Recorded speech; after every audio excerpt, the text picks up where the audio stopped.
بسم الله الرحمن الرحيم.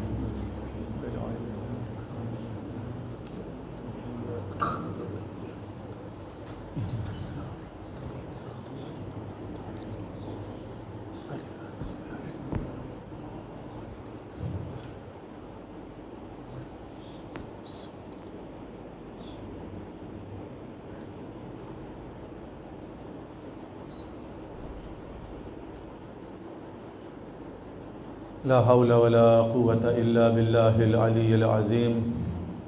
أعوذ بالله من الشيطان الرجيم. بسم الله الرحمن الرحيم. الحمد لله الذي هدانا لهذا وما كنا لنهتدي لولا أن هدانا الله. لقد جاءت رسل ربنا بالحق. ثم الصلاة والسلام والتحية والإكرام على سيد الأنبياء والمرسلين خاتم النبيين بالقاسم محمد. اللهم صل على محمد وآل محمد وآله الطيبين الطاهرين المعصومين المظلومين الذين أذهب الله عنهم الرجس وطهرهم تطهيرا. اللهم صل على محمد وآل محمد واللعنة الدائمة الأبدية على أعدائهم وغاصب حقوقهم ومنكر فضائلهم من الأولين والآخرين. أما بعد فقد قال الله تبارك وتعالى في كتاب مبين. بسم الله الرحمن الرحيم. وسيعلم الذين ظلموا أي منقلب ينقلبون. صلوات على محمد. اللهم صل على محمد وآل محمد.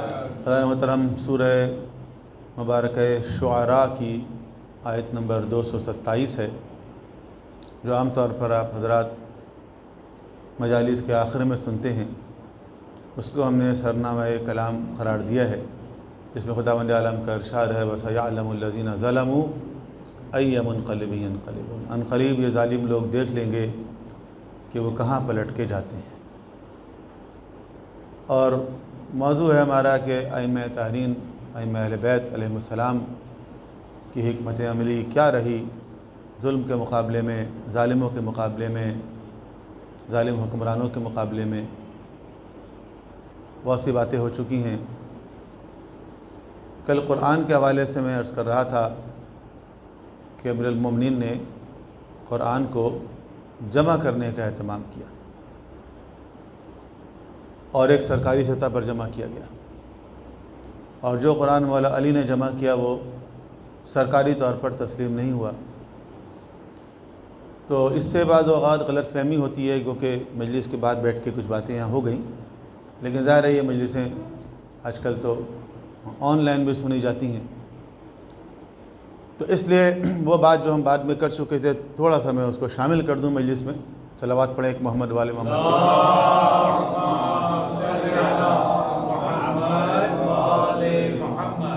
تاکہ قرآن کریم کے بارے میں غلط فہمی نہ رہے.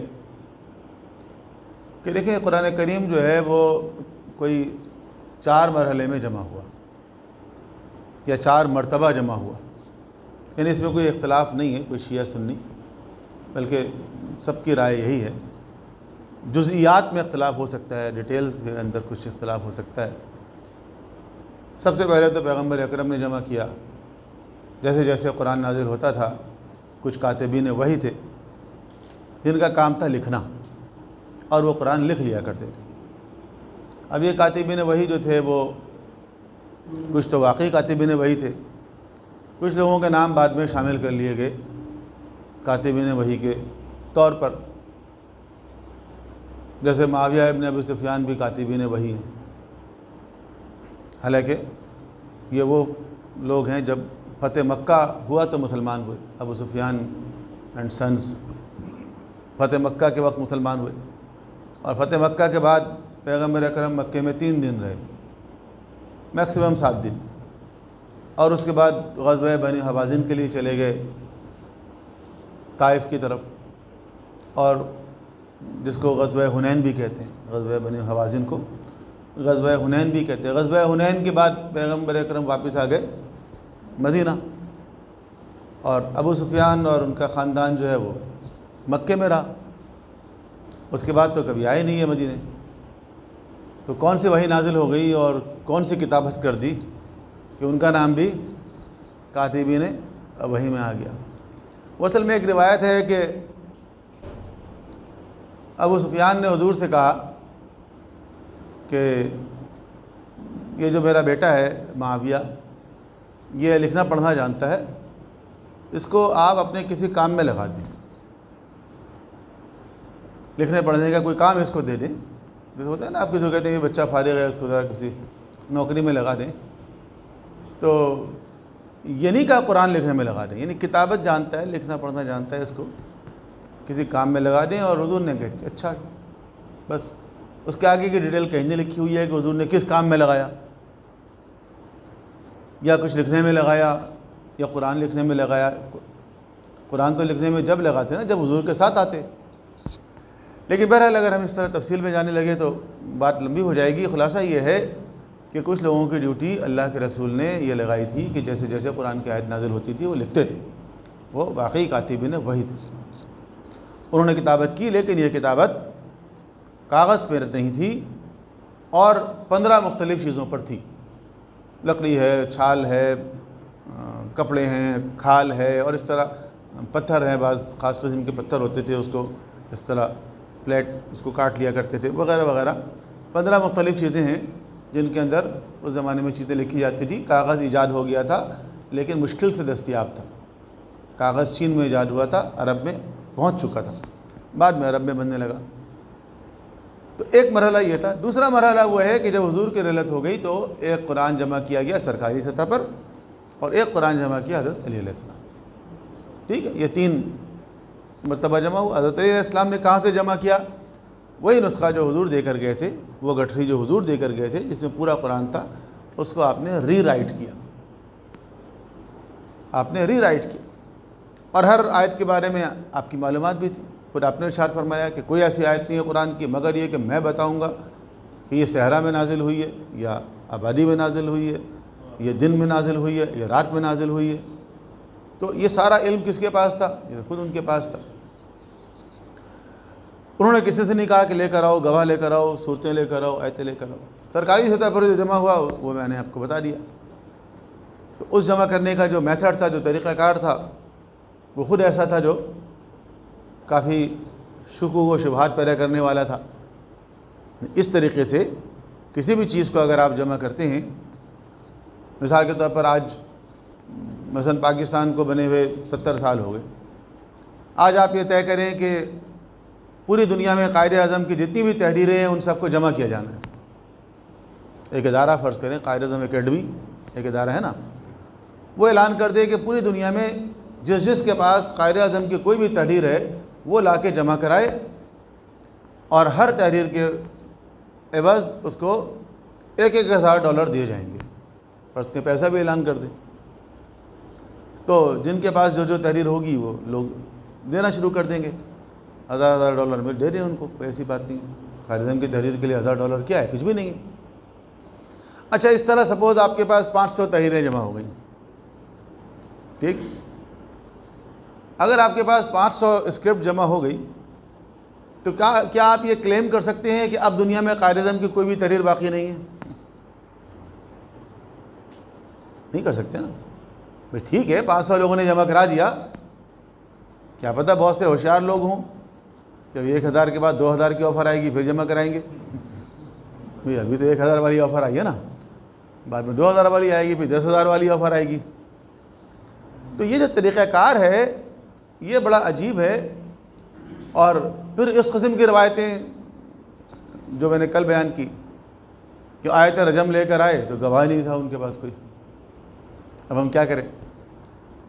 وہ آیت تو قرآن میں ہے ہی نہیں، بخاری شریف کے اندر ہیں وہ آیت۔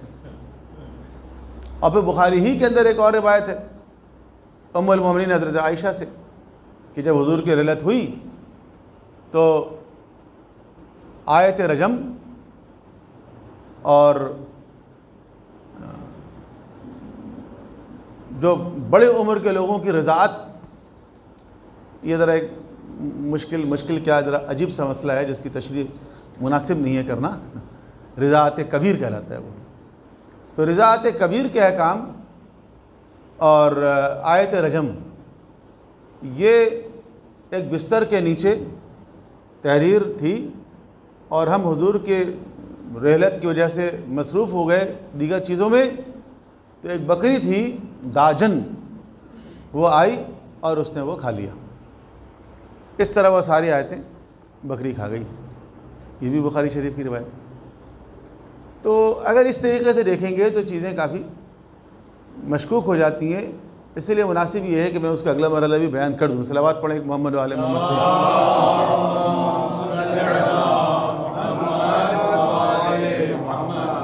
اگلا مرحلہ یہ ہے کہ یہ جو سرکاری سطح پر قرآن جمع ہوا، یہ جمع کرنے کے بعد ایک ام المومنین غالباً حضرت حفصہ، جو ان کا نام زیادہ آتا ہے، ان کے حوالے کر دیا گیا کہ اپنے پاس وہ محفوظ رکھیں، اور حضرت علی والا قرآن وہ خود واپس لے کر چلے گئے، اور لوگوں کے پاس جو تھا وہ وہی پڑھ رہے تھے جس کے پاس جو تھا۔ یہ پبلش نہیں کیا گیا، سرکاری طور پر اس کی کاپی نہیں بنائی گئی، جن کے پاس جو تھا وہ اسی سے کام چلا رہے تھے۔ اور لوگوں کے پاس کس طرح تھا یہ بیان کر چکا ہوں میں۔ کسی کے پاس 112 صورتیں تھیں، میکسیمم جو بڑے صاحب عبداللہ ابن مسعود، ابی ابن کعب، قرآن کے حوالے سے بڑے بڑے نام ہیں، تو کسی کے پاس 112 صورتیں تھیں، ان کے پاس معوذتین نہیں تھی، قل اعوذ برب الفلق اور قل اعوذ برب الناس، یہ تھی نہیں ان کے پاس۔ اور ایک صاحب کے پاس 116 صورتیں تھیں، وہ دو صورتیں اور تھیں، ایک سورہ کا نام تھا سورہ خلع، ایک سورہ کا نام تھا سورہ حفظ، یہ قرآن میں نہیں ہے، لیکن سیوطی نے الاتقان کے اندر، الاتقان فی علوم القرآن میں یہ دونوں صورتیں لکھی۔ تو ان کے پاس 116 تھی، کسی کے پاس 112 تھی، اور جن کے پاس جو تھی وہ پڑھ رہے تھے ظاہر۔ پھر جب تیسری خلافت کا زمانہ آیا اور دوسری خلافت میں اسلام کافی پھیل گیا، اور ایران فتح ہو گیا، اور عراق فتح ہو گیا، اور مصر فتح ہو گیا، اور مسلمان افریقہ میں داخل ہو گئے وغیرہ وغیرہ، اسلام جو ہے وہ عرب سے نکل کے عجم کی طرف بھی آ گیا، تو ہر علاقے میں صحابہ کرام بھی گئے مختلف۔ وہ جو صحابہ کرام تھے وہ جس علاقے میں بھی جاتے تھے ان کی ایک خاص اہمیت ہوتی تھی، کیونکہ وہ حضور کے دیدار کیے ہوئے تھے، حضور سے کسب فیض کیے ہوئے تھے، جتنا بھی جس کو توفیق ہوئی، اس لیے ان کا ایک خاص مقام تھا۔ ٹھیک ہے، جیسے آج کل ہے نا تحریک پاکستان کا کوئی چھوٹا سا کارکن بھی ہے جھنڈا لگانے والا، تو اس کو بھی ظاہر ہے 14 اگست کے دن اہمیت دی جاتی، تحریک پاکستان کا کارکن تھا بھائی یہ۔ تو صحابہ کرام کی بھی ایک اہمیت تھی، خصوصاً جو دور دراز کے علاقوں میں، تو وہاں لوگ ان سے دین لیتے تھے، ان سے قرآن سیکھتے تھے، پڑھتے تھے۔ تو ایک شکایت آئی حضرت علی علیہ السلام کے پاس، پہلے تو علی علیہ السلام کے پاس آئی، اور غالباً ہمارے عاصر لے کر آئے، اور انہوں نے کہا کہ بعض علاقوں میں نے دیکھا ہے لوگ قرآن کے نام پہ عجیب و غریب چیز پڑھ رہے ہیں، اور جو قرآن پڑھ رہے ہیں وہ بھی غلط صحت پڑھ رہے ہیں۔ عربی زبان ذرا نازک زبان ہے، آپ کو پتہ ہے، ذرا سا زبر کو زیر کر دیں، زیر کو زبر کر دیں، کچھ کا کچھ ہو جاتا ہے۔ اور خاص طور پر عجمی علاقوں میں، غیر عرب، وہاں تو پتہ نہیں کیا پڑھ رہے ہیں وہ۔ تو کیا کرنا چاہیے؟ آپ نے کہا کہ ان کو بتاؤ بھائی، جن کے پاس پاور ہے اس وقت، ان کی ڈیوٹی ہے نا پرائمریلی، تو ان کو بتایا جا کے۔ انہوں نے کہا بھائی وہ نسخہ لے کر آؤ جو ام المومنین کے پاس ہے۔ ابتدا میں انہوں نے دینے سے انکار کیا، لیکن پھر بالآخر دے بھی دیا انہوں نے۔ تو انہوں نے کہا بھائی دوبارہ ریکمپائل کرو اور پھر یہ کام شروع کرو۔ دوبارہ ایک مرتبہ پھر زید ابن ثابت کی ڈیوٹی لگائی گئی۔ زید ابن ثابت نے پھر کام شروع کیا، لیکن اب وہ بات نہیں تھی ان کے اندر جو جوانی میں تھی، تو وہ کام ذرا ہو نہیں سکا صحیح۔ پھر حضرت علی سے ریکویسٹ کی گئی، تو مولا علی نے اپنے کچھ قابل اعتماد لوگ بھی ان کو دیے، ابو رافع، عبداللہ ابن مسعود اور ابی ابن کعب، یہ وہ لوگ تھے جو حضرت علی علیہ السلام سے کسب فیض کیے ہوئے تھے۔ تو یہ لوگ اس کمیٹی میں شامل ہوئے، اور پھر دوبارہ نئے سرے سے پرانے والے نسخے کو رکھ کر اور نئے انداز میں اس کو ریکمپائل کیا گیا۔ دس از دا 4th ٹائم، اور ایک نسخہ تیار کیا گیا۔ اسی کا نام ہے مصحف عثمانی، کیونکہ حضرت عثمان کے زمانے میں کمپائل ہوا۔ ان کے آرڈر پہ کمپائل ہوا، یہ مصحف عثمانی کے نام سے مشہور ہو گیا۔ مصحف کہتے ہیں جب تحریر کر کے اس کو آپ بائنڈ کر لیتے ہیں تو اس کو کہتے ہیں مصحف، اور جب تک آپ اس کو بائنڈ نہیں کرتے ہیں جب بھی اس کو کہتے ہیں کتاب۔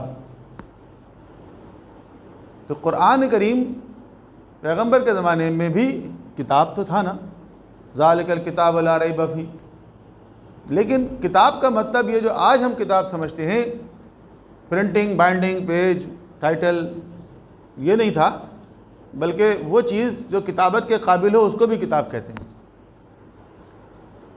تو اس طرح قرآن کتاب تو تھا لیکن مصحف نہیں تھا۔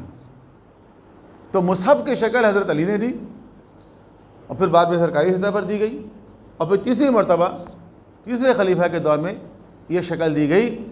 پھر اس کے بعد حضرت علی کا زمانہ آیا، حضرت علی علیہ السلام کا زمانہ آیا تو آپ نے اسی قرآن کو کنٹینیو کی، اس کے اندر کوئی تبدیلی نہیں کی، نہ کوئی اعتراض کیا، کیونکہ آپ کے قابل اعتماد لوگ اس میں شامل تھے۔ اب جب علی علیہ السلام نے اس کو ریکوگنائز کر لیا تو قیامت تک ہمارے لیے وہ چیز حجت ہو گئی۔ صلوات پڑھے محمد و آل محمد پہ۔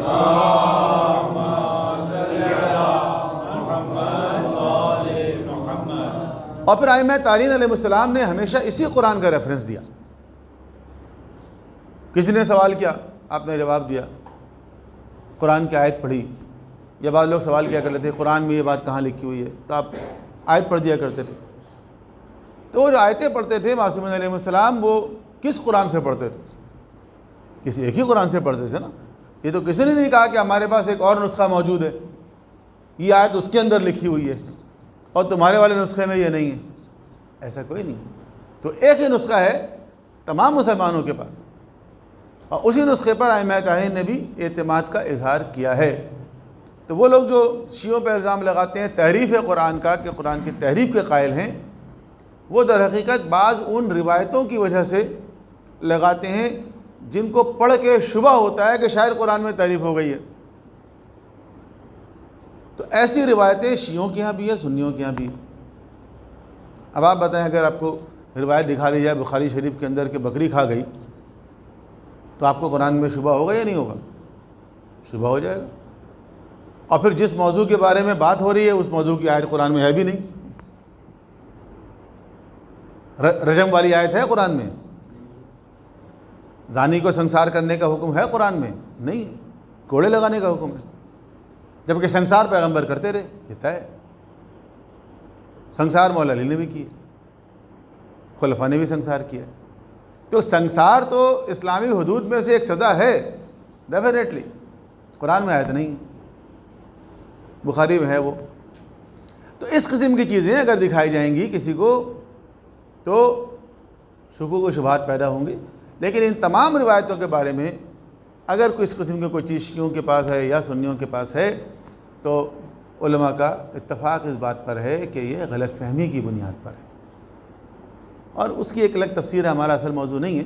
آیت اللہ خوئی نے اپنی کتاب البیان فی تفسیر القرآن کی ایک جلد جو انہوں نے لکھی ہے، وہ پوری تفسیر لکھنا چاہتے تھے، ایک طویل تفسیر، لیکن تفسیر المیزان جب آ گئی علامہ محمد حسین طباطبائی کی تو آیت اللہ خوئی وڈرا ہو گئے تفسیر لکھنے سے، اور پھر انہوں نے ایک دوسری کتاب لکھی علم رجال کے اوپر، جو بہت بڑی کتاب ہے علم رجال کی، لیکن جو کچھ انہوں نے لکھا تھا اس کو ایک جلد میں انہوں نے چھاپ دیا، البیان کے نام سے، اردو میں بھی ترجمہ ہے اس کا۔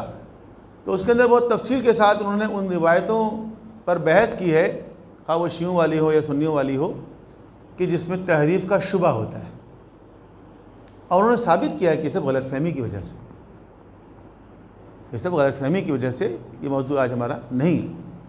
تو یہ میں نے صرف اس لیے بیان کیا کہ بات ادھوری نہ رہ جائے، ایسا نہ ہو ذہن میں ہو کہ بھئی وہ جو قرآن حضرت علی نے کمپائل کیا وہ تو ہم تک نہیں پہنچا، تو یہ جو قرآن ہمارے ہاتھ میں یہ اوتھینٹک ہے یا خدا نہ خواستہ مشکوک ہے؟ نہیں، یہی اوتھینٹک قرآن ہے، اور ہمارے تمام علماء کا اور ائمہ تابعین کا اس پر اتفاق ہے کہ ما بین الدفتین، جو کچھ دو جلدوں کے درمیان ہے، یہی قرآن، اس کے علاوہ کوئی قرآن نہیں۔ باقی وہ سب روایتیں جو لوگ پیش کرتے رہتے ہیں وہ ایک دوسرے کو نیچا دکھانے کے لیے، ایک صاحب میرے پاس بہت سارے فوٹو اسٹیٹ لے کر آئے کہ یہ دیکھیں یہ بہار الانوار میں یہ لکھا ہوا ہے اور فلاں جگہ یہ لکھا ہوا ہے. تو میں نے اپنے آفس کی بات کر رہا ہوں میں ڈپارٹمنٹ کی, تو میرے پاس ایک شیلف جو ہے وہ صرف قرآن کی کتابوں کے ہے اور ساتھ ساتھ قرآن کے بہت سارے ترجمے ہیں. ایک طویل عرصے تک میں تفسیر پڑھاتا رہا ہوں, تو کم از کم 25 نسخے رکھے ہوئے ہیں مختلف طرح کے ترجمے. اس میں شیعوں والے بھی ہیں, سنیوں والے بھی ہیں, سنیوں کے بھی مختلف مکاتب فکر کے ہیں, اردو ترجمہ بھی ہے, فارسی ترجمہ بھی ہے, انگریزی ترجمہ بھی ہے, پاکستان سے چھپا ہوا بھی ہے, ایران سے چھپا ہوا بھی ہے, لبنان سے چھپا ہوا بھی ہے, تو سعودی عرب سے چھپا ہوا بھی ہے.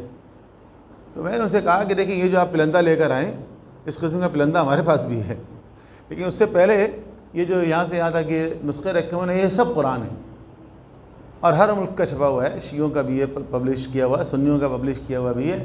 آپ یہ بتائیے اس میں کیا فرق ہے؟ کوئی ایک آیت نکال کر بتائیں کہ دیکھیں اس نسخے میں یہ لکھا ہوا ہے, اس میں یہ لکھا ہوا ہے, کوئی فرق ہے؟ جب کوئی فرق نہیں ہے تو میں نے کہا دس از گراؤنڈ ریالٹی. یہ جو رکھا ہوا ہے نا یہ گراؤنڈ ریالٹی ہے, اور یہ جو آپ لے کر آئے نا یہ اصل میں ایک دوسرے کو نیچا دکھانے کے لیے ڈبیٹ ہے. یہ آپ مجھے دکھا دیں گے بہار الانوار کی روایت, میں آپ کو دکھا دوں گا صحیح بخاری کی روایت. آپ اس کو اون نہیں کریں گے, میں اس کو اون نہیں کروں گا, ظاہر ہے. تو اصل حقیقت جو ہے وہ یہ ہے جس میں کوئی اختلاف نہیں ہے. باقی آپ کہتے ہیں تحریف قرآن, تو تحریف قرآن ہوئی ہے لیکن تحریف لفظی نہیں ہوئی ہے, تحریف معنوی ہوئی ہے, اور وہ خوب ہوئی ہے اور مسلسل ہو رہی ہے.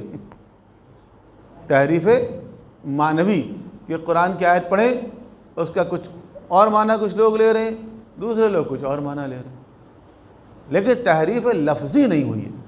الفاظ قرآن کے الحمدللہ محفوظ ہیں, اور یہ بہت بڑی بات ہے کہ آج بھی اگر مسلمانوں کے درمیان آپ اتحاد اور اتفاق کو فروغ دینا چاہتے ہیں تو آپ کے پاس ایک بہت اہم ڈاکومنٹ جو محفوظ ہے, جس پہ دو رائے نہیں ہے, وہ ہے اللہ کی کتاب. صلوات پڑھیں ایک محمد اور آل محمد.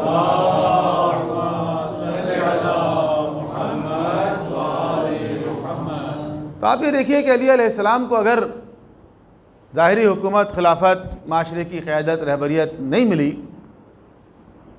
اور وہ نظام تھوڑا تبدیل ہو گیا, دوسرے لوگ آ گئے, تو آپ نے ایک دوسرا پروڈکٹیو کام شروع کر دیا. اور یہ تو بات چونکہ قرآن کی لمبی ہو گئی, یہ بھی عرض کروں کہ حدیث کو کمپائل کرنے کا آغاز بھی علی علیہ السلام نے کیا. احادیث پیغمبر, کیونکہ پیغمبر کے زمانے میں کچھ ایسے صحابہ کرام تھے جو حدیثوں کو لکھا کرتے تھے. ان میں سے ایک خود حضرت علی علیہ السلام تھے, اور ان کے پاس ایک کلیکشن موجود تھا. اس کلیکشن کا تذکرہ بھی بخاری و مسلم میں, علی علیہ السلام کے کلیکشن کا. اور کچھ اور لوگ بھی تھے جن کے پاس اپنا اپنا کلیکشن تھا. لیکن جب حضور کی رحلت ہوئی, اچھا حضور کے زمانے میں بھی کچھ لوگ نہیں چاہتے رہے کہ حدیثیں کمپائل کی جائیں. حضور کے زمانے میں کچھ لوگ نہیں چاہتے. ایک نوجوان صحابی تھے عبداللہ ابن عمرو ابن عاص. عمرو ابن عاص سے تو واقف ہوں گے آپ, عمرو ابن عاص کا بیٹا ہے عبداللہ ابن عمرو ابن عاص. تو وہ حضور کے ارشادات لکھ لیا کرتا تھا. تو پھر حضور نے دیکھا کبھی لکھ لیتا تھا کبھی کبھی, تو بہت دنوں تک اس نے نہیں لکھا. ایک دن پیغمبر نے کہا کہ بہت دنوں سے تم لکھ نہیں رہے ہو, کچھ نوٹ ٹیکنگ نہیں نظر آ رہی تمہاری. تو اس نے کہا کہ اصل میں آپ کے ارشادات لکھا کرتا تھا, تو ہمارے کچھ ساتھیوں نے کہا کہ تم جو حضور کی باتیں لکھ لیتے ہو تو کیا پتہ حضور کبھی حالت غضب میں ہوں, غصے میں ہوں, اور کوئی ایسی بات کر دیں جو تم لکھ لو اور جس کو لکھنا مناسب نہ ہو. تو یہ سوچ کے پھر میں نے چھوڑ دیا. میں نے کہا واقعی کوئی ایسی چیز نہ لکھ دوں میں جو لکھنا مناسب نہیں ہے. جب حضور نے یہ بات سنی تو آپ نے فرمایا کہ نہیں, لکھ لیا کرو, لکھ لیا کرو. اس نے کہا اچھا اگر آپ حالت غضب میں ہوں تو جو کچھ آپ ارشاد فرماتے وہ بھی لکھ لیا کروں. آپ نے فرمایا وہ بھی لکھ لیا کرو. پھر فرمایا کہ اس خدا کی قسم ہے جس کے قبضے میں میری جان ہے کہ دیکھو ان ہونٹوں سے سوائے حق کے کوئی بات نہیں نکلتی. محمد و آل محمد صلوات.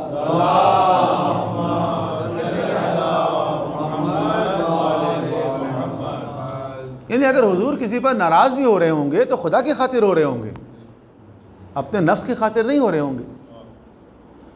اگر کسی کی سرزنش بھی کر رہے ہوں گے تو بھی اسی انداز سے کر رہے ہوں گے، کسی اور طریقے سے نہیں کر رہے ہوں گے. تو بہرحال کچھ لوگوں نے احادیث لکھی، کچھ لوگوں نے نہیں لکھی، لیکن حضور کے رحلت کے بعد جو حکومتیں آئیں، خلافتیں آئیں، انہوں نے حدیث کو ڈسکریج کیا. بلکہ سبط ابن جوزی نے اپنی کتاب میں باقاعدہ واقعات لکھے ہیں کہ جو حدیثیں ان لوگوں کے پاس لکھی ہوئی تھیں انہوں نے اس کو آگ لگائی. 500 حدیثیں ایک صاحب کے پاس تھی. ایک دن اپنی بیٹی سے کہنے لگے بیٹا وہ جو حدیث کا کلیکشن میں نے تمہیں دیا تھا، ایک گٹھری دی تھی وہ لے کر آؤ. بیٹی لے آئی. بیٹی نے سمجھا کہ شاید میرے بابا اس کو پبلش کرنا چاہتے ہیں، اور انہوں نے شمع کی لو دکھائی، 500 حدیثیں جلا دی. بیٹی نے کہا آپ نے جلا دی سب؟ کہ ہاں میں نے سوچا اس کے اندر کوئی غلط چیز نہ آ گئی ہو، یہ سوچ کے میں نے صحیح غلط سب کو جھونک دیا. تو حدیث کو ڈسکریج کیا گیا، بیان کرنے سے بھی منع کیا گیا. بیان کرنے سے عبداللہ ابن عباس جب کوفے کے لیے جا رہے تھے اور شہر کوفہ کو فوجی چھاؤنی کے طور پر آباد کیا گیا تھا، کوفہ، بصرہ اور فسطاط یہ 3 شہر آباد کیے گئے تھے فوجی چھاؤنی کے طور پر، گیریزن سٹی، کیونکہ یہ ایران کے بارڈر سے لگتے تھے، وہ روم کے بارڈر سے لگتا تھا. تو وہاں پروفیشنل فوجی ٹریننگ کے لیے باقاعدہ اہتمام کیا گیا تھا. تو ان لوگوں کی تربیت کے لیے جیسے ہمارے یہاں آج فوج میں ہوتے ہیں نا ریلیجیس آفیسرز، تو عبداللہ ابن عباس کو کوفہ بھیجا گیا دوسری خلافت کے دور میں. تو وہ خلیفہ صاحب جو ہیں وہ ان کو سی آف کرنے کے لیے ذرا باہر تک آئے اور آ کے کہنے لگے عبداللہ تمہیں پتہ ہے میں تمہارے ساتھ کیوں آیا ہوں؟ کہاں آپ مجھے سی آف کرنے کے لیے آئے ہیں، عزت دینے کے لیے؟ کہا نہیں وہ تو ٹھیک ہے، لیکن اصل میں تمہیں ایک خاص بات کرنے کے لیے آیا ہوں. وہ یہ کہ دیکھو تم جس شہر میں جا رہے ہو، شہر کوفہ جو آباد ہوا ہے جہاں فوجیوں کی ٹریننگ ہوگی، تو وہاں لوگ قرآن بہت شوق سے پڑھتے ہیں. تو تم بھی ان کو تجوید اور قرأت کے ساتھ قرآن پڑھنے میں مشغول رکھنا. تجوید کے ساتھ الحمدللہ رب العالمین، حا کو حلق سے نکالنا ہے، عین کو حلق سے نکالنا ہے. تو صحیح تجوید اور مخارج کے ساتھ ان کو قرآن پڑھنے میں انگیج رکھنا، حدیث کے چکر میں نہیں ڈالنا. قرآن میں انوالو رکھنا، ان کو حدیث کے چکر میں نہیں ڈالنا. یہ نصیحت کی خاص طور پر. عبداللہ ابن عباس جب تک کوفے میں رہے حدیثیں بیان نہیں کرتے تھے، حالانکہ آپ کو پتہ ہے ان سے کتنی حدیثیں. ایک دن عبداللہ گزر رہے تھے راستے میں سواری پر، کسی نے کہا کہ ارے عبداللہ تم پیغمبر کے ساتھ اتنے عرصے رہے، تو کبھی تم نے ان سے پوچھا کہ ان کے بعد اس امت کا کیا ہوگا؟ اب آپ سمجھ جائیں گے کیوں ڈسکریج کیا جاتا تھا حدیث بیان کرنے سے. تو کسی نے کہا اتنے عرصے تم رہے حضور کے ساتھ، کبھی تم نے پوچھا کہ ان کے بعد کیا ہوگا اس امت کا؟ اب تو ڈائریکٹ سوال ہو گیا ظاہر. کہا ہاں پوچھا، کیوں نہیں پوچھا؟ تو پھر حضور نے کیا فرمایا؟ کہا حضور نے فرمایا میرے بعد 12 خلیفہ ہوں گے، سب کے سب قریش میں سے ہوں گے. ٹھیک ہے، تو پوچھنے پر تو بتانا ہی تھا. تو ڈسکریج کیا جاتا. کسی نے ابو ہریرہ سے کہا کہ جو آپ اتنی حدیثیں بیان کرتے ہیں، کیا ان کی خلافت میں بھی بیان کرتے تھے اتنی حدیثیں؟ ابو ہریرہ نے کہا کہ معاف کرو بھائی، ان کی خلافت میں اگر میں حدیثیں بیان کرتا تو پتہ نہیں کیا ہوتا. ایک دفعہ انہوں نے مجھے ٹھڈا مارا اور کہا تو بہت حدیثیں بیان کرنے لگا ہے، تو میں وہیں بھیج دوں گا جہاں سے تو آیا ہے. تو ڈسکریج کیا جاتا تھا۔ اس کے بعد کا زمانہ آیا تو اس میں یہ کہا گیا کہ بھئی جو حدیثیں پہلے روایت ہو چکی ہیں نا بس وہی بیان کی جائیں گی، نئی بیان نہ کرے کوئی۔ اور پہلے کیا انوائرمنٹ تھا پتہ ہے آپ کو؟ یہ تو علی علیہ السلام ہیں کہ جنہوں نے حدیثوں کو لکھا بھی، لکھنے کو انکریج کیا اور کہا قید العلم بالقلم، علم کو لکھ کے محفوظ بنا لو۔ تو لوگوں کے پاس حدیثیں تھیں نہیں۔ یہی تو ہمارا ایک آرگومنٹ ہے کہ وہ لوگ جو کہتے ہیں کہ حضور یہ فرما کے گئے کہ میں قرآن اور سنت چھوڑ کے جا رہا ہوں، تو قرآن کے لیے لوگوں نے زحمت کی، کوشش کی، کمیٹی بنائی، کمپائل کیا، کاپیاں بنا کے مختلف شہروں میں بھیجا گیا۔ حدیث کے لیے کیا کیا گیا؟ سنت کے لیے کیا کیا گیا؟ دیکھیں نا، اگر اللہ کے رسول کہہ رہے ہیں میں 2 چیزیں چھوڑ کے جا رہا ہوں، ایک کے لیے آپ اتنی زحمت کر رہے ہیں، دوسرے کے لیے بھی کرنا چاہیے نا آپ کو۔ تو اگر حضور نے یہ فرمایا تھا تو اس کے لیے بھی کچھ نہ کچھ کرنا تھا، لیکن ہم دیکھتے ہیں اس کے لیے کچھ نہیں ہوا۔ تو علی علیہ السلام نے کمپائل کیا۔ اس کے آگے والی جنریشن میں آپ دیکھیں، صحابہ کے بعد تابعین کا زمانہ آتا ہے حدیث میں۔ پہلا مسلمان حکمران کی جس نے آفیشلی حکم دیا کہ حدیثوں کو کمپائل کیا جائے وہ کون ہے؟ عمر ابن عبدالعزیز۔ 99 ہجری 99 ہجری میں یہ کہا جا رہا ہے کہ حدیث کمپائل کرو، اور اس وقت ظاہر سرکاری آرڈر ہے تو کچھ نہ کچھ کام تو ہوا ہوگا آف کورس، لیکن جو کچھ بھی ہوا وہ ہم تک نہیں پہنچا۔ لیکن جب یہ کام شروع کیا گیا اس وقت مسلمانوں کے پاس ایسا کوئی کلیکشن تھا ہی نہیں، تو لوگ مجبور ہوئے امام محمد باقر علیہ السلام کے پاس آنے،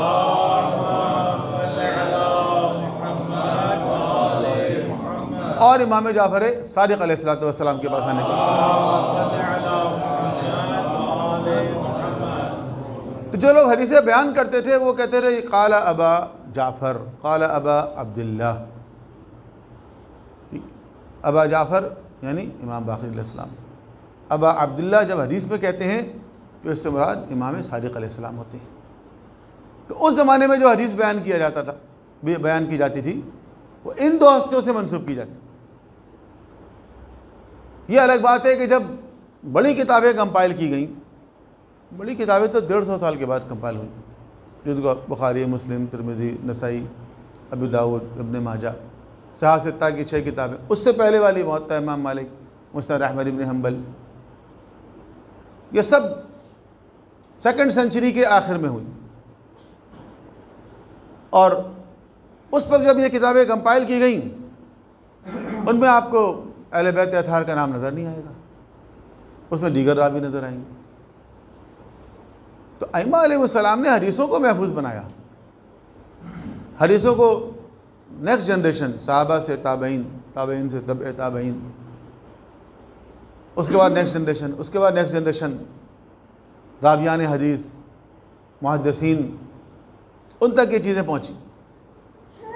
ورنہ ابتدائی دور میں اگر آپ دیکھیں گے تو حدیثوں کو لکھنے، بیان کرنے، کمپائل کرنے کو ڈسکریج کیا گیا۔ تو ائمہ علیہ السلام نے اپنے لیے اور بہت سارے راستے دیکھے، علمی ایکٹیویٹیز میں اضافہ کر دیا۔ 25 سال علیہ السلام یوں ہی نہیں بیٹھے رہے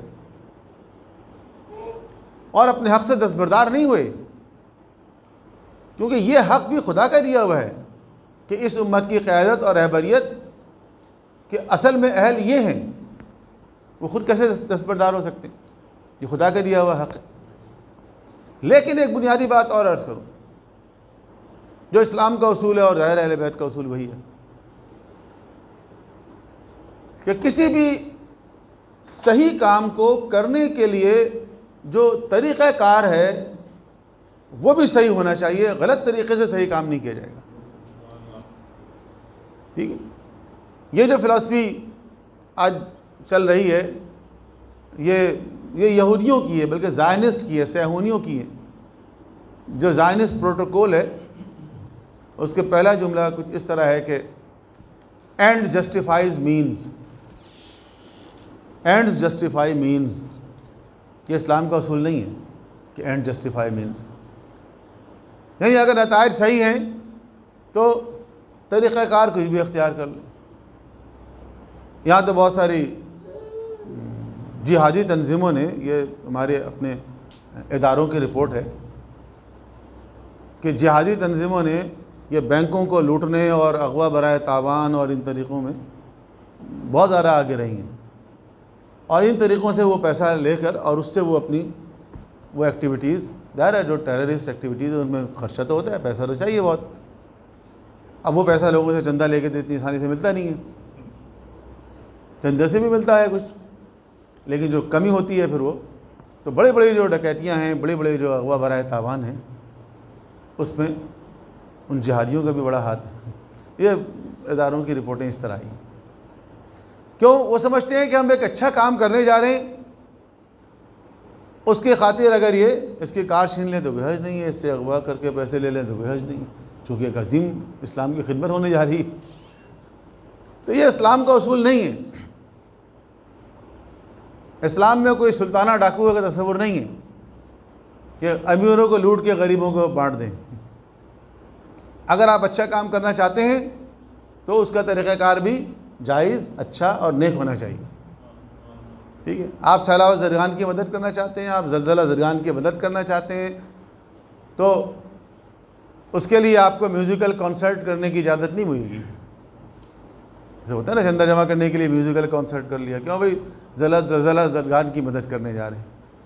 تو یہ الاؤ نہیں، طریقہ کار بھی جائز ہونا چاہیے.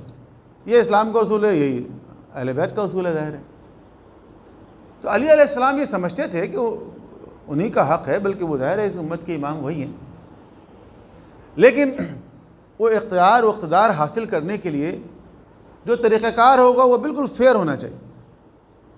جیسا میں کل عرض کر رہا تھا کہ امت اگر خود چل کے آئے گی، امت اگر امام کی اطاعت کے لیے آمادہ ہوگی تو پھر امام اپنے ہاتھ میں وہ چیز لیں، ورنہ نہیں لیں گے.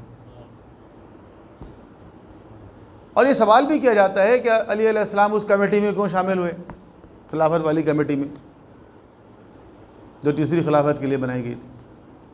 تو وہ اتمام حجت کے لیے شامل ہوئے، ورنہ وہ جانتے تھے وہاں کیا ہونے جا رہا ہے. وہ جانتے تھے کمیٹی کی فارمیشن کیسی ہے، وہ جانتے تھے کمیٹی کا ہیڈ کون ہے. تفصیل بتاتے ہوئے اچھا نہیں لگے گا، تو ان کو اندازہ تھا. اب جب اس کمیٹی میں بیٹھے تو وہی ہوا. ایسی شرط لگا دی گئی، وہ بھی ہوشیار تھے، ایسی شرط انہوں نے لگائی کہ پتہ ہے علی اس کو تو مانیں گے نہیں کبھی. کیا آپ قرآن اور سنت اور سیرت شیخین کے مطابق حکومت کریں گے؟ اس کے لیے آپ تیار ہیں؟ قیامت تک کے لیے انہوں نے آن ریکارڈ یہ بات لکھوا دی کہ قرآن اور سنت کے علاوہ کوئی چیز ہے سیرت شیخین. دیکھیں یہ شرط لگانا کہ آپ قرآن و سنت کے ساتھ ساتھ سیرت شیخین پہ بھی چلیں گے، اس کا مطلب سیرت شیخین is something other than Quran and Sunnah. آپ نے کہا قرآن و سنت کا پابند ہوں، میں کسی کی سیرت کا پابند نہیں ہوں. تو ایسی شرط جو وہ لگا کے بھی نہیں گئے تھے، بظاہر تو نہیں گئے تھے لگا کر، ایسی شرط ان کے سامنے رکھی گئی کہ پتہ تھا علی اس کو تو مانیں گے نہیں. اچھا مان لیتے، کیا تھا اس وقت لے لیتے اقتدار ہاتھ میں، بعد میں کون پوچھتا ہے. دیکھیں جنہوں نے لیا انہوں نے سیرت شیخین کے مطابق عمل کیا. بھائی جنہوں نے لے لیا ان کی زندگی دیکھیں نا، سیرت شیخین کے مطابق گزری. مثلا سیرت شیخین میں آپ کو اچھی بات ایک نظر آئے گی کہ انہوں نے اپنے خاندان کو مختلف عہدوں پہ نہیں لگایا ہے یا نہیں ہے، اور انہوں نے جو ہے اپنے خاندان کو ہر جگہ فٹ کر دیا. بلکہ خاندان میں ایسے ایسے لوگ جن کو اللہ کے رسول نے مدینے سے نکال باہر کیا تھا، مروان ابن حکم اور حکم ابن عاص، ان دونوں باپ بیٹے کا نام اس لسٹ میں تھا کہ جو فتح مکہ کے بعد پیغمبر نے جاری کیا تھا، موسٹ وانٹیڈ کی لسٹ. فتح مکہ کے بعد پیغمبر نے معاف کر دیا نا سب زیادہ لوگوں کو، تو بے شک سب کو معاف کر دیا، لیکن ایک موسٹ وانٹیڈ کی لسٹ جاری کی. اور کہا یہ جو لوگ ہیں یہ جہاں نظر آئیں ان کو قتل کر دینا، چھوڑنا نہیں۔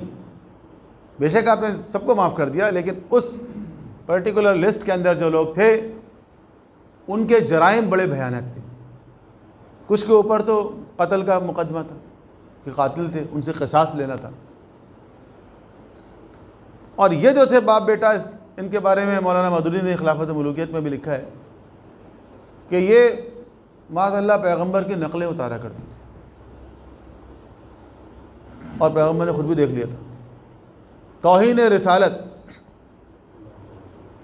ان کے اوپر توہین رسالت۔ بہت سے لوگ کہتے ہیں توہین رسالت کی سزا موت کیوں ہے، حضور نے تو معاف کر دیا اتنے لوگوں کو۔ دیکھیں، جن لوگوں نے حضور کو ذاتی طور پر تکلیف پہنچائی، نقصان پہنچایا، آپ نے معاف کر دیا،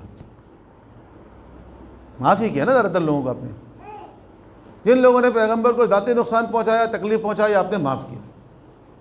جن لوگوں نے اس عہدہ رسالت کی توہین کی، الہی منصب کی توہین کی، ان کو معاف نہیں کیا آپ نے، ان کو قتل کیا۔ اور کئی مثالیں ہیں، یہ بھی ہمارا موضوع نہیں ہے، میں تو صرف ان کی بات کر رہا ہوں کہ جن کو لسٹ میں آپ نے شامل کیا تھا۔ اچھا، اس کے بعد یہ دونوں ایکس کاؤنٹر تھے، بھاگ گئے تھے۔ پہلی خلافت آئی تو وہ آگے سفارش کرنے کے لیے کہ یہ ہمارے کزن ہیں، یہ ہمارے چچا ہیں۔ انہوں نے کہا نہیں، حضور نے نکال باہر کیا ہے۔ سوری، ایک بات رہ گئی بیچ میں، حضور کے سامنے لے کر آئے پہلے، اور کہا کہ یا رسول اللہ یہ معافی مانگنے کے لیے آئے، معافی مانگ رہے ہیں، یہ ان کو معاف کر دیں۔ آپ نے سر جھکا لیا، پھر کہا یا رسول اللہ معاف کر دیں، معافی مانگنے کے لیے آئے ہیں۔ آپ نے کوئی جواب ہی نہیں دیا۔ 3 مرتبہ کہا۔ جب 3 مرتبہ کہا تو حضور نے سر اٹھایا اور کہا کہ ٹھیک ہے، جاؤ، معاف کر دیا، لیکن مدینے میں نظر نہیں آئے یہ لوگ۔ معاف کر دیا، مدینے میں نظر نہ آئے۔ انہوں نے کہا ٹھیک ہے، چلے گئے وہ۔ تو بعد میں کسی نے کہا حضور سے کہ آپ نے تو کہا تھا کہ ان کو معاف نہیں کرنا ہے، قتل کرنا ہے، پھر آپ نے کیوں معاف کر دیا؟ تو آپ نے کہا کہ میں نے تو کہا تھا نا تم سے قتل کرنا ہے، تو تم نے قتل کیوں نہیں کیا؟ کہا وہ معافی مانگ رہا تھا آپ سے، تو آپ نے کہا میں نے سر جھکایا ہوا تھا نا، میں نے معاف تو نہیں کیا تھا، تم قتل کر دیتے۔ انہوں نے کہا کیا پتہ آپ معاف کر دیں۔ کہ کر دیں تو الگ بات ہے، وہ تو میں نے کر دیا، لیکن میں نے تو پہلا آرڈر یہ دیا ہوا تھا کہ جہاں نظر آئے قتل کر دینا، تو جب وہ نظر آئے تم نے قتل کیوں نہیں کیا؟ تو کہا اچھا آپ ایک اشارہ کر دیتے تو پھر دیکھتے آپ۔ اس طرح یہ بچ گئے، باپ بیٹا نکال باہر کیا گیا۔ پہلی خلافت آئی، وہ لے کر آ گئے، انہوں نے کہا ان کو الاؤ کر دیں۔ انہوں نے کہا نہیں، حضور نے باہر نکال دیا، میں کیسے الاؤ کر دوں۔ دوسری خلافت آئی، پھر ٹرائی کیا، اس کے بعد ان کی خود ہی آ گئی، تو وی آئی پی پروٹوکول کے ساتھ آئے۔ پھر وہ منسٹر بن گئے، اختیارات ان کے پاس چلے گئے، انہوں نے مروایا۔ آگے کی داستان اگر آپ دیکھیں تو بھئی سیرت شیخین میں تو یہ چیز تھی کہ اپنے عزیزوں کو، رشتہ داروں کو کسی بڑی پوسٹ پہ نہیں لگایا انہوں نے، لیکن وہ جو سیرت شیخین پر عمل کرنے کا عہد کر کے آئے، کیا انہوں نے پورا کیا؟ نہیں کیا۔ تو علی علیہ السلام بھی لے لیتے، کون پوچھتا ہے بعد میں؟ یہ تو فرق ہے علی کی پالیسی میں اور دیگر لوگوں کی پالیسی میں۔ علی علیہ السلام کی پالیسی جو ہوگی وہ کرسٹل کلیئر ہوگی، یہ نہیں ہوگی کہ آج مجھے اقتدار چاہیے، اس کے لیے میں ہر کام کرنے کو تیار ہوں۔ جب آپ اقتدار میں آئے، جب بھی لوگوں نے مشورہ دیا آپ کو کہ دیکھیں ابھی آپ کی حکومت نہیں ہے، پہلے ذرا اسٹیبل ہو جائے تو پھر جو چاہیں آپ کریں، لیکن اس وقت جو ہے وہ آپ شام والے کو نہ چھیڑیں، اس وقت مناسب نہیں۔ لیکن آپ نے کہا میں تو اس کو 1 دن برداشت نہیں کروں گا۔ حالانکہ پولیٹیکلی اگر آپ دیکھیں تو یہ زیادہ افیکٹو طریقہ ہوتا کہ کچھ دنوں تک اس کو برداشت کر لیں، اور جب آپ کی حکومت اسٹیبل ہو جائے تو آپ دودھ کی مکھی کی طرح نکال کے ایسے پھینک دیں۔ دودھ کی مکھی یعنی دودھ دھونے والا جو دودھ دھوتا رہتا ہے، مکھی گرتی رہتی ہے، وہ فوراً مکھی نہیں نکالتا، وہ کہتے ہیں ابھی تو پہلے دودھ نکال لو، جب سارا دودھ نکل جائے گا اس کے بعد مکھی خود ہی اوپر آ جائے گی، جتنی مکھی بھی ہو، ایک دفعہ نکال کے پھینک دیں گے اس کو۔ یہی پالیسی ہر جگہ چلتی ہے۔ تو علی علیہ السلام کو بھی یہی سکھایا جا رہا تھا کہ یہ کر لیں آپ نے کہا نہیں، آج اگر میں نے اس کو برداشت کر لیا، ایک دن کے لیے صحیح، 6 مہینے کے لیے صحیح، اور کل جب میں اس کو نکالوں گا تو وہ کہے گا کہ کل تک میں اچھا تھا، کل تک میں آپ کے لیے مفید تھا، آج میں برا ہو گیا۔ تو غلط آدمی کو برداشت نہیں کرنا ہے، جو غلط ہے وہ غلط، شروع میں بھی غلط ہے، آخر میں بھی غلط ہے۔ تو آپ نے اقتدار کے لیے کمپرومائز نہیں کیا، اور جب آپ کو آفر کی گئی 25 سال بعد، اب 25 سال بعد کے واقعات بیان کرنے کا ٹائم نہیں رہا، کل بیان کریں گے کچھ، کہ جب آپ کو آفر کی گئی تو آپ نے منع کیا، ایسا ہی ہے نا، آپ نے کہا کسی اور کو بنا لو۔ کیوں؟ جب آپ اللہ کے ولی ہیں، جب آپ کے لیے غدیر میں اعلان ہوا ہے تو آپ کیوں کہہ رہے ہیں کسی اور کو بنا لو؟ یہاں تک کہ آپ نے ایک جملہ ارشاد فرمایا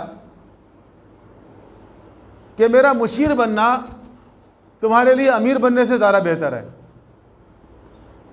اور اس جملے کو لوگ کوٹ کرتے ہیں کہ علی علیہ السلام نے خود ہی کہا کہ میرا مشیر بننا تمہارے حق میں امیر بننے سے بہتر ہے۔ تو بھائی وہ ریالٹی تھی، ایک گراؤنڈ ریالٹی، کہ دیکھو اگر میں امیر بنوں گا، علی دیکھ رہے ہیں نا 25 سال گزر گئے، 25 سال میں کیا نہیں ہوا، 25 سال میں جو علی کے طرفدار ہیں، سپورٹرز تھے، ہارڈ کور سپورٹرز، ایک ایک کر کے ادھر ادھر ہو گئے، اور اب وہ دیکھ رہے ہیں کہ یہ جو لوگ ہیں جو آج میرے پاس آئے ہیں، جو مجھے آفر کر رہے ہیں، ریکویسٹ کر رہے ہیں، اصرار کر رہے ہیں، یہ میرے حکم پہ چلنے والے نہیں، میری اطاعت کرنے والے نہیں۔ ابھی چونکہ یہ پھنس چکے ہیں، ایک خلیفہ کو قتل کر دیا انہوں نے، ایک بند گلی میں جا کے پھنس گئے، ان کو کوئی وے آؤٹ نظر نہیں آ رہا، ان کو میں نظر آ رہا ہوں کہ اس کرائسس میں اگر کوئی نکال سکتا ہے تو یہ ایک شخصیت ہے، یہ اس لیے میرے پاس آئے ہیں، یہ میری اطاعت کرنے کے لیے نہیں آئے، اور جب میں ان کو صحیح ڈگر پہ لے کے چلنے کی کوشش کروں گا یہ نہیں چلیں گے، یہ جانتے تھے۔ تو کہا کہ میرا امیر بننے سے بہتر ہے مشیر کا مطلب یہ ہے کہ جو بھی ہو رہا ہوگا میں مشورے دے دیا کروں گا، اب مشورے پہ عمل کرنا نہ کرنا ان کا کام ہوگا، جن کے پاس اختیار ہے، اقتدار ہے۔ تو تمہارے حق میں یہ بہتر ہے، یہ تم میرے پاس آئے ہو، تمہارے حق میں یہ بہتر ہے کہ تم مجھے امیر نہیں بناؤ، کیونکہ تم چل نہیں سکتے میرے ساتھ۔ لیکن لوگوں نے اصرار کیا، یہاں تک کہ حجت تمام ہو گئی، یہاں تک کہ اگر حجت تمام نہ ہو گئی ہوتی، خطبہ شفقیہ میں اپنے ارشاد فرمایا، اگر لوگوں کی موجودگی کی وجہ سے حجت تمام نہ ہو گئی ہوتی، لولا حضور الحاضر، کیا حجت تمام نہ ہو گئی ہوتی تو میں اس خلافت کی باغ ڈور کو اس کی پشت پہ ڈال کے چھوڑ دیتا، اور آخر والے کو اسی سے سیراب کرتا جس سے اول والے کو سیراب کیا تھا۔ یہ اتمام حجت تمام ہونا، آپ یوں سمجھ لیں کہ خدا کی طرف سے ایک حکم ہے، انبیاء کے لیے بھی اور ائمہ کے لیے بھی۔ کیوں امام حسین علیہ السلام مکے سے نکلے؟ سب آ کے کہہ رہے تھے عراق والوں پر اعتبار نہ کریں، کوفے والے قابل اعتبار نہیں ہیں، انہوں نے آپ کے والد کے ساتھ کیا کیا، انہوں نے آپ کے بھائی کے ساتھ کیا کیا۔ امام حسین علیہ السلام خود نہیں جانتے تھے کوفے والے کو؟ جانتے تھے۔ امام حسین علیہ السلام اپنے بھائی کے ساتھ بھی کوفے میں رہے، اپنے والد کے ساتھ بھی کوفے میں رہے۔ تو کوفے والوں کو جتنا اور لوگ جانتے ہیں، جو لوگ آ کے مشورے دے رہے تھے، اس سے زیادہ امام حسین علیہ السلام جانتے ہیں۔ لیکن کیا ہوا؟ یہاں بھی یہی ہوا، خطوط آئے، ہزاروں خطوط آئے۔ اب اتنے خطوط اگر آ گئے اور امام حسین علیہ السلام مدینے سے یہی کہہ کر نکلے ہیں کہ میں یزید کی بیعت نہیں کروں گا، تو اپنی تحریک کا آغاز کہیں سے تو کریں گے۔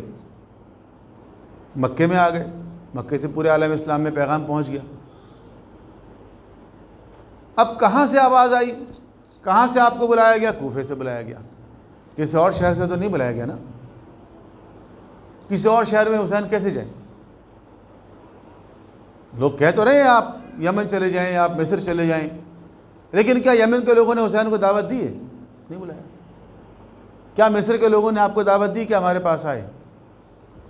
نہیں دی۔ پھر کیوں جائیں حسین وہاں؟ اصل میں لوگوں کی اپروچ یہ ہے کہ امام حسین کی جان بچ جائے۔ لوگوں کی اچھی اپروچ ہے، پازیٹیو اپروچ ہے، حسین علیہ السلام سے محبت ہے، اس لیے وہ یہ باتیں کر رہے ہیں۔ وہ چاہتے ہیں کہ حسین علیہ السلام کی جان بچ جائے، اور حسین جانتے ہیں کہ اگر جان بچ گئی تو دین نہیں بچے گا۔ یہاں معاملہ جان بچانے کا نہیں۔ تو دعوت کہاں سے آئی؟ کوفے سے آئی۔ خطوط کہاں سے آئے؟ کوفے سے آئے۔ اب پے در پے اتنے خطوط آ رہے ہیں جن میں یہ باتیں لکھی ہوئی ہیں کہ آپ ہماری طرف تشریف لائیے، ہمارا کوئی امام نہیں ہے، ہم نے بغاوت بھی کر دی ہے، ہم اس کے نماز جمعہ اور عیدین میں شریک بھی نہیں ہوتے۔ یہ ساری باتیں آ گئی وہاں سے۔ تو اب کیا کریں امام حسین علیہ السلام؟ اگر آج انکار کر دیں، کل یہی کوفی بارگاہ خدا میں کہیں گے باہلا ہم نے تو تیری حجت کو، تیرے بنائے ہوئے نمائندے کو خط لکھا، ہم تو تیار تھے ان کی نصرت کے لیے، وہ آئے نہیں ہماری طرف۔ کہیں گے نا کہ ہم تو تیار تھے ان کی نصرت کے لیے، وہ آئے نہیں ہماری طرف، وہ آتے تو ہم یہ کر لیتے، وہ کر لیتے۔ تو امام حسین علیہ السلام بھی کوفے والوں کو جانتے تھے، اور امام حسین علیہ السلام نے ان خطوط پر اعتبار بھی نہیں کیا۔ یہ بھی ذہن میں رہے، تفسیر میں نہیں جا سکتا میں، وقت نہیں رہا۔ امام حسین علیہ السلام نے ان خطوط پر اعتبار نہیں کیا۔ اگر اعتبار کیا ہوتا تو خود نکل کے چلے جاتے، لیکن آپ نے جناب مسلم کو بھیجا، اور جب جناب مسلم گئے تو 18,000 افراد نے ان کی بیعت کی۔ اس کا مطلب یہ ہے کہ کوفے والوں نے بھی ثابت کیا کہ جس بات کو انہوں نے خط میں لکھا تھا اس میں وہ صحیح ہے، اور انہوں نے امام حسین کے نام پر بیعت کر لی۔ حالات تو جب خراب ہوئے نا، جب ابن زیاد کوفے میں آیا۔ یہ ایک دوسرا مرحلہ ہے، یہ اس تحریک کا ایک دوسرا مرحلہ ہے، ورنہ پہلے مرحلے میں تو لوگوں نے ان کی دعوت کو قبول کر لیا، اور جناب مسلم نے خط لکھا کہ اہل کوفہ نے جو کچھ لکھا تھا اپنے خطوط میں وہ اس کے اوپر قائم ہے، تو آپ تشریف لے آئیے۔ جب امام حسین علیہ السلام مکے سے چلے، ٹھیک ہے، یہی تو قلق تھا جناب مسلم کو کہ آخری وقت میں جب ان کو شہادت کے لیے لے جایا گیا تو انہوں نے کہا، جو وصیتیں کی اس وصیت میں یہ تھا کہ کوئی جا کے حسین ابن علی سے یہ کہہ دے کہ خدا کے لیے یہاں تشریف نہ لائے، کیونکہ میں نے ان کو لکھ دیا کہ مولا تشریف لے آئے، حالات سازگار ہیں، مناسب ہیں۔ تو یہ صورتحال ہے۔ تو حجت جب تمام ہو جائے تو نبی کو بھی اقدام کرنا پڑتا ہے، امام کو بھی اقدام کرنا پڑتا ہے۔ گو کہ اپنے علم امامت سے، علم نبوت سے جانتے ہیں کہ کیا ہونے والا ہے، اپنے علم نبوت سے جان رہے ہیں، اپنے علم امامت سے جانتے ہیں، لیکن ان کو اقدام کرنا ہوتا ہے کیونکہ امت حجت تمام کر چکی۔ بس اب وقت نہیں رہا کہ میدان کربلا میں بھی امام حسین علیہ السلام حجت تمام کرنے کے لیے آ رہے ہیں۔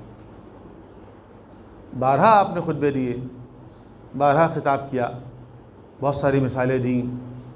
کبھی پیغمبر کا امامہ پہن کے سامنے آئے، کبھی آپ نے اپنے آپ کو پیش کیا کہ میں پیغمبر کا نواسا ہوں۔ بتاؤ اس روئے زمین پر پیغمبر کا کوئی اور نواسا ہے؟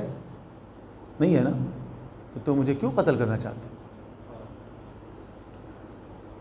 تو ان تمام باتوں کے بعد ایک مرتبہ لشکر اعداء نے دیکھا کہ حسین ابا کے نیچے کوئی چیز چھپا کے لے کے آ رہے ہیں،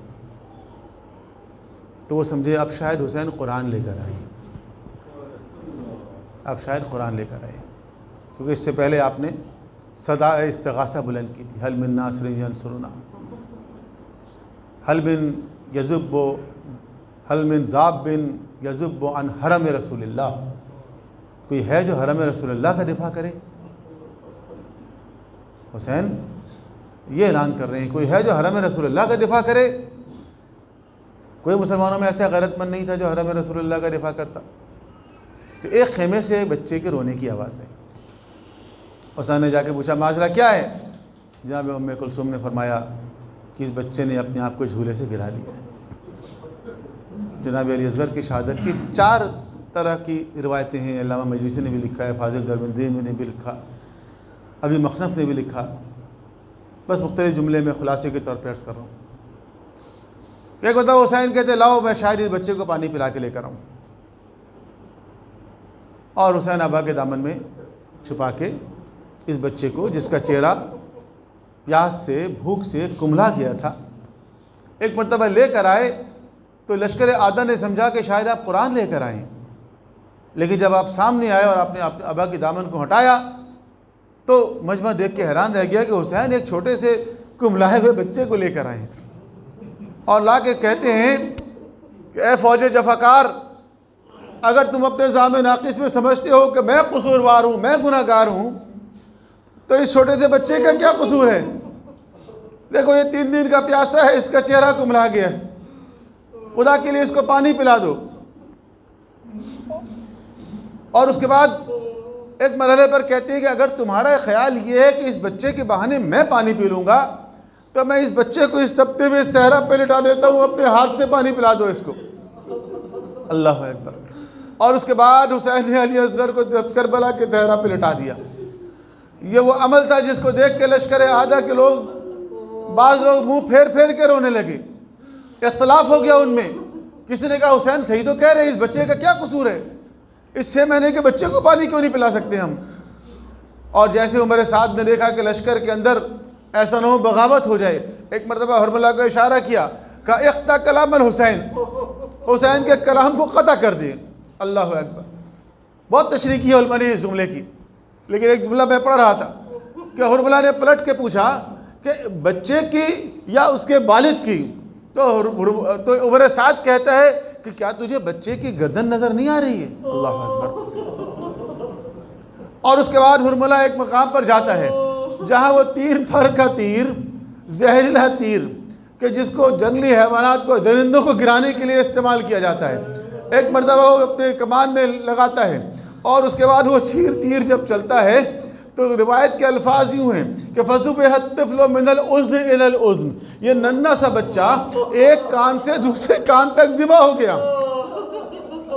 حسین نے ایک مرتبہ علی اصغر کے گلے سے بہنے والے خون کو اپنے چلو میں لیا، چاہتے تھے کہ آسمان کی طرف پھینکیں. بعض روایتیں یہ کہتی ہیں کہ آسمان کی طرف حسین نے پھینکا اور وہ خون کا ایک قطرہ بھی واپس نہیں آیا، لیکن بعض روایتیں کہتی ہیں کہ حسین علیہ السلام نے علی اصغر کے اس خون کو اپنے چہرے پہ مل لیا اور کہا کہ میں بروز حشر بارگاہ الہی میں اسی خون ناحق کے ساتھ حاضری دوں گا.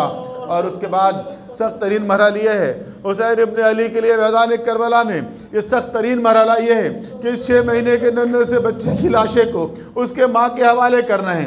حسین ایک مرتبہ جناب رباب کے خیمے کی طرف بڑھے، پھر کچھ خیال آیا، پھر واپس آئے، پھر آگے گئے، پھر پیچھے ہٹے. انا للہ و انا الیہ راجعون رضاً بقضائہ و تسلیما لامرہ. بار الہ اگر تیری رضا اسی میں ہے کہ ننھا سا یہ بچہ باپ کے ہاتھوں میں منقلب ہو جائے، حسین یہ امتحان دینے کے لیے تیار ہے. اور اس کے بعد ایک مرتبہ جناب رباب کو آواز دی. اب جو ماں نکل کر آئی، کیا بچہ پانی پی کر آیا ہے؟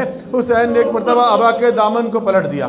جب ابا کے دامن کو پلٹا تو ماں نے دیکھا کہ یہ ننھا سا بچہ جو گھر سے پانی پینے کے لیے گیا تھا وہاں سے ذبح ہو کر آیا ہے.